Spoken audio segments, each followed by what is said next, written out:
ଖଣ୍ଡକୋଟାରେ 32ତମ ବିରାଟ ଧନୁଯାତ୍ରାର ତୃତୀୟ ଦିନରେ ପହଞ୍ଚିଲା। ସମ୍ବଲପୁର ଜିଲ୍ଲା କୁଚିଣ୍ଡା ବ୍ଲକ ଅନ୍ତର୍ଗତ ଖଣ୍ଡକୋଟାରେ ଚାଲିଥିବା 32ତମ ବିରାଟ ଧନୁଯାତ୍ରା ମହୋତ୍ସବର ସୋମବାର ତୃତୀୟ ସନ୍ଧ୍ୟାରେ ପୌରାଣିକ କଥାବସ୍ତୁ ଉପରେ ଆଧାରିତ ବିଭିନ୍ନ କାର୍ଯ୍ୟକ୍ରମ ଅନୁଷ୍ଠିତ ହୋଇଯାଇଛି। ଗୋପପୁରରେ ନନ୍ଦୋତ୍ସବ ସହ କୃଷ୍ଣଙ୍କ ଦ୍ୱାରା ପୁତନା ବଧ, ଷଣ୍ଢାସୁର, ବକାସୁର ଓ ଶକଟାସୁର ବଧ ଆଦି ହୋଇଥିଲା। ମହାରାଜା କଂସ ଅପରାହ୍ନରେ ମଥୁରା ନଗରୀରେ ଲକ୍ଷପଡ଼ାକୁ ଦିଗ୍ବିଜୟ ଯାଇ ପ୍ରଜାମାନଙ୍କ ସମସ୍ୟା ପଚାରି ବୁଝିଥିଲେ। ସନ୍ଧ୍ୟା 7:30ରେ ସମ୍ବଲପୁର ଉତ୍ତରାଞ୍ଚଳ ପୋଲିସ ଡିଆଇଜି ହିମାଂଶୁ ଲାଲ ଏବଂ ଏସପି ମୁକେଶ ଭାମୁ ରାଜ ଅତିଥି ଭାବରେ ଯୋଗ ଦେଇଥିଲେ। ମହାରାଜା କଂସ ମଥୁରା କଟକରେ ଆଇନ ଶୃଙ୍ଖଳା ରକ୍ଷା କରିବାକୁ ଅଧିକାରୀ ଦ୍ୱୟଙ୍କୁ ନିର୍ଦ୍ଦେଶ ଦେଇଥିଲେ। ରାତି 9ଟାରେ କଂସଙ୍କ ଦରବାରରେ ସ୍ୱାସ୍ଥ୍ୟ ଓ ପରିବାର କଲ୍ୟାଣ ବିଭାଗର ମନ୍ତ୍ରୀ ଡକ୍ଟର ମୁକେଶ ମହାଲିଙ୍ଗ ରାଜ ଅତିଥି ଭାବରେ ଯୋଗ ଦେଇ ଖୁବ୍ ଶୀଘ୍ର ମଥୁରା କଟକର ବିଭିନ୍ନ ଡାକ୍ତରଖାନାରେ ଖାଲି ଥିବା ଡାକ୍ତର ପଦବୀ ପୂରଣ କରିବାକୁ କହିଥିଲେ। କୁଚିଣ୍ଡା ଉପଜିଲ୍ଲାପାଳ ଗୌରବମୟ ପ୍ରଧାନ ଅନ୍ୟତମ ରାଜ ଅତିଥି ଭାବରେ ଯୋଗ ଦେଇଥିଲେ। ମଳୟ ବେହେରା ମଞ୍ଚ ପରିଚାଳନା କରିଥିଲେ। ପରେ ବିଭିନ୍ନ ସାଂସ୍କୃତିକ କାର୍ଯ୍ୟକ୍ରମ ପରିବେଷଣ ହୋଇଥିଲା। ଆପଣ ଦେଖନ୍ତୁ ଆଜି ଖଣ୍ଡକୋଟା ଧନୁଯାତ୍ରା ମୋ ପାଖରେ ଯାହା ଇନଫର୍ମେସନ୍ ଅଛି କୁଚିଣ୍ଡା ଉପଖଣ୍ଡର ସବୁଥିରୁ ପୁରାତନ ଧନୁଯାତ୍ରା ଆଉ ଏଟା 32ତମ ଖଣ୍ଡକୋଟା ଧନୁଯାତ୍ରା ମହୋତ୍ସବରେ ମୁଁ ସମସ୍ତଙ୍କୁ ଅନେକ ଅନେକ ଶୁଭେଚ୍ଛା ଜଣାଉଛି। ଏବଂ ଧନୁଯାତ୍ରା ପରମ୍ପରା ପଶ୍ଚିମ ଓଡ଼ିଶାରେ ବହୁତ ପୁରୁଣା। ପାଖାପାଖି ଆମ ପାଖରେ ଯାହା ଷ୍ଟାଟିଷ୍ଟିକ୍ସ ଅଛି ପଶ୍ଚିମ ଓଡ଼ିଶାରେ ପାଖାପାଖି 100ରୁ ଉର୍ଦ୍ଧ୍ୱ ଜାଗାରେ ଏଭଳିଆ ଧନୁଯାତ୍ରା କାର୍ଯ୍ୟକ୍ରମ ହେଉଛି। ଏବଂ ଧନୁଯାତ୍ରା କାର୍ଯ୍ୟକ୍ରମ ମାଧ୍ୟମରେ ଆମେ ସାଂସ୍କୃତିକ ବୈଭବ ଆମର ଏଇ ଅଞ୍ଚଳର ତାର ସଙ୍ଗେ ସଙ୍ଗେ ଆମର ଏଇ ଅଞ୍ଚଳର ବିକାଶ ପାଇଁ ଏକତ୍ରିତ ହେଇକିରି ଏଇଟା ଗୋଟେ ବଡ଼ ମଞ୍ଚ ହେଇଥାଏ। ଏବଂ ଏ ସାଂସ୍କୃତିକ ମଞ୍ଚରେ ସମସ୍ତେ ଭାଇଚାରାର ସହିତ ଆମର ଏଇ ଅଞ୍ଚଳର ଯେନ୍ ପ୍ରମୁଖ କଳା ଆଉ କଳାକାର ସଂସ୍କୃତି ସମ୍ବଲପୁରୀନୁ ନେଇକିରି ମାଇଲାଜଡ଼ ରସଲକେଲି ସବୁ କଥା ଆମେ ଗୋଟେ ଅଭିଭାବକ ମାନଙ୍କୁ ଲୋକମାନଙ୍କର ମନୋରଞ୍ଜନ ଲାଗି ଧନୁଯାତ୍ରା ମହୋତ୍ସବ ଅନୁସାରେ କରିଥାଉ। ତା ସହିତ ଅଞ୍ଚଳର ରାଜକୀୟ ନେତା ଅତିଥି ହେଇଥାନ୍ତି ଆଉ ଏ ଅଞ୍ଚଳର ବିକାଶର ନିଜର ରିପୋର୍ଟ କାର୍ଡ଼ ଏଠି ଦେଇଥାନ୍ତି। ବିଗତ ଦିନରେ ଆଉ ଏବେ ଏ ଧନୁଯାତ୍ରା ମଧ୍ୟରେ ବିରାଟ ସମୟର ପରିବର୍ତ୍ତନ ହେଇଛି ଏବଂ ଏ ମାଟିର ସୁପୁତ୍ର ମାନ୍ୟବର ମନ୍ତ୍ରୀ ରବି ନାରାୟଣ ନାୟକ ହେଉଛନ୍ତି ଏ ମାଟିର ସୁପୁତ୍ର ଏବଂ ନିଶ୍ଚିତ ଭାବରେ ଏ ଅଞ୍ଚଳରେ ଡବଲ ବିକାଶ ହେବ। କାହିଁକି ନା ମାନ୍ୟବର ସାଂସଦ ତଥା union cabinet minister education Dharmendra Pradhanji ମଧ୍ୟ ଏ ଅଞ୍ଚଳକୁ ପ୍ରତିନିଧିତ୍ୱ କରୁଛନ୍ତି।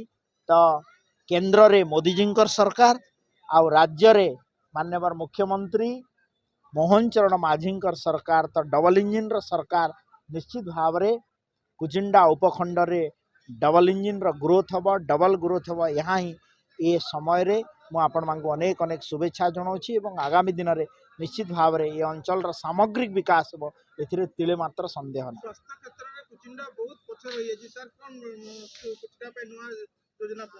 ଆପଣ ଦେଖନ୍ତୁ ସ୍ୱାସ୍ଥ୍ୟ କ୍ଷେତ୍ରରେ ଯାହା ବି ଇସ୍ୟୁ ଅଛି ଗଭର୍ଣ୍ଣମେଣ୍ଟ ନିଜେ କଣ୍ଟିନ୍ୟୁଅସ୍ ପ୍ରୋସେସ୍ ଏବଂ ଆମେ ଏହାକୁ ଉତ୍ତରାଧିକାରୀ ସୂତ୍ରରେ ପୁରୁଣା ସରକାରଠୁ ପାଇଛୁ। ଡକ୍ଟର ସମସ୍ୟା ହେଉ କୁଚିଣ୍ଡା ଉପଖଣ୍ଡର ସମସ୍ୟା ହେଉ ନିଶ୍ଚିତ ଭାବରେ ଏହାକୁ ମୁଁ ସ୍ୱୀକାର କରିବାରେ ଦ୍ୱିଧା କରିବି ନାହିଁ। ବିଗତ ଦିନରେ ଏ ଅଞ୍ଚଳର ଆପଣମାନେ ଜାଣିଥିବେ ଗାଇନିକ୍ ଡକ୍ଟର ଆଉ ଆଏ ଡକ୍ଟର ଦରକାର ଥିଲା। ତୁରନ୍ତ ଆମ ସରକାର ଶପଥ ଗ୍ରହଣ କଲା ପରେ ଗାଇନିକ୍ ଡକ୍ଟର ଆଜି ଅଛନ୍ତି। ଏଠି ଆଉ ଗୋଟେ ଡିମାଣ୍ଡ ହେଇଛି ଅର୍ଥୋପେଡିକ୍ ଡକ୍ଟରର, ଆଗାମୀ ଦିନରେ ତାକୁ ପୂରଣ କରିବୁ ଏବଂ ସମଗ୍ର ଓଡ଼ିଶାରେ ପାରାମେଡ଼ିକାଲ ଷ୍ଟାଫ୍ସ ଆଉ ଡକ୍ଟର୍ସଙ୍କର ଅଭାବକୁ ପୂରଣ କରିବା ପାଇଁ ଆମ ସରକାର ଆଗାମୀ ଦିନରେ 5000 ଡକ୍ଟର ଆଡଭର୍ଟାଇଜମେଣ୍ଟ ମଧ୍ୟ ବାହାରିବ। ତା ସହିତ ବିଗତ 7 ତାରିଖରେ ଆମେ 3500 ପାରାମେଡ଼ିକାଲ ଷ୍ଟାଫର ଆପଏଣ୍ଟମେଣ୍ଟ ଦେଇ ସାରିଛୁ।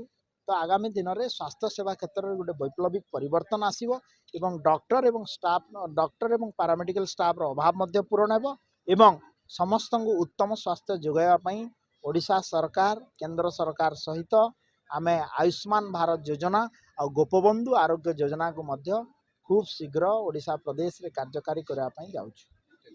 मोर ना हूँ ऋषिकेश रणा, ग्राम देहेडिभा, जिला झारसुगुड़ा। आउ बरगड़ विश्वपुर धनुजात्रा 3 वर्ष है अभिनय कर आसुचे सेनापति रुद्र प्रताप भूमिकार अनेक जगार खुला मंच मुझे ଅନେକ ଦୃଶ୍ୟ ଅଭିନୟ କରୁଛେ ଆଉ ଏ ବର୍ଷ ଖଣ୍ଡକଟାର କମିଟି ବାଲେ ଡାକିଛନ୍ତି ଏଠି ଅଭିନୟ କରିବା ପାଇଁ।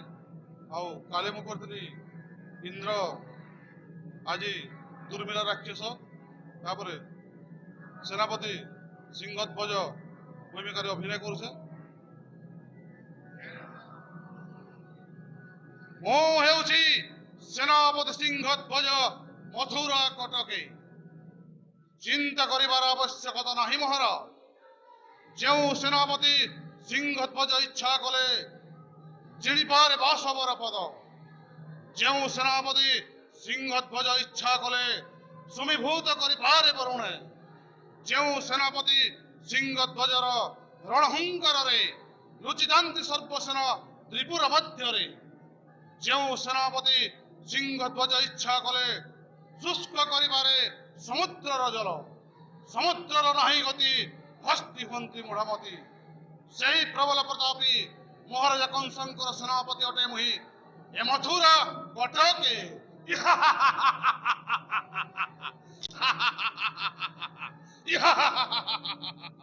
फास्ट तो समस्त को मो नमस्कार। आम आसीलु बलांगीर डिस्ट्रिक्ट रु जेनटा कि आमके गवर्नमेंट रु आसला ऑर्डर तो इनके आसिक फास्ट टाइम आसलु बहुत खुशी लगला। इनर माहौलटा देखिक पूरा मन नाचीगला। आम आमर जेन परफॉर्मेंस देखाबार लगे आसीलु हेटा देखालु आ समस्ते मिसिक बहुत सारा मजा कलु। आ इनर स्टेज जेन प्रकार थिला आ जेन कमिटी मेंबर भी थिले आम समस्त को मिसिक बहुत खुशी लगला। आम आशा करूँ आमर परफॉर्मेंस देखिक आपण मान को भी हेतकी ही भल लगा। आमर परफॉर्मेंस आमर जीवन जीविका जेनटा महुल बेटा पतर तुला आमर चाषबास से उपरे आमे देखालु। आमर जेनटा अच्छी जीवन जीविका के नहीं करी सेटा आमे समस्त आगे परिवेशन कलु। संबलपुर कुचिंडारू रिंकू कुसुम का रिपोर्ट, विश्व विजय न्यूज ओडिशा।